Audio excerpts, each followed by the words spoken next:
ഓം ശാന്തി. ബാബ സൂചന നൽകുന്നു. സദാ അചഞ്ചലവും ദൃഢവും ഏകരസവുമായ സ്ഥിതിയുടെ അനുഭവം ചെയ്യൂ. താങ്കളുടെ ഏകരസ അചഞ്ചല സ്ഥിതിയുടെ ഓർമ്മ ചിഹ്നം തന്നെയാണ് അജൽഘർ.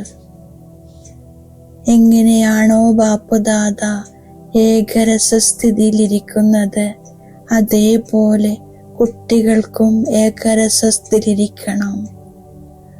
ഒന്നിൻ്റെ മാത്രം രസത്തിലിരിക്കുകയാണെങ്കിൽ ഏകരസത്തിലിരിക്കാം. എന്തുകൊണ്ട് എന്ന വാക്കിൻ്റെ അടയാളമായ ചോദ്യചിഹ്നം എല്ലാവരോടും വളഞ്ഞത് തന്നെയായിരിക്കും. അപ്പോൾ എന്തുകൊണ്ട് എന്ന ശബ്ദം ഇല്ലാതാകുന്നുവോ, അപ്പോൾ ഡ്രാമയുടെ ഭാവിയിൽ ഏകരസസ്ഥിതിയോടെ ഇരിക്കാൻ സാധിക്കും.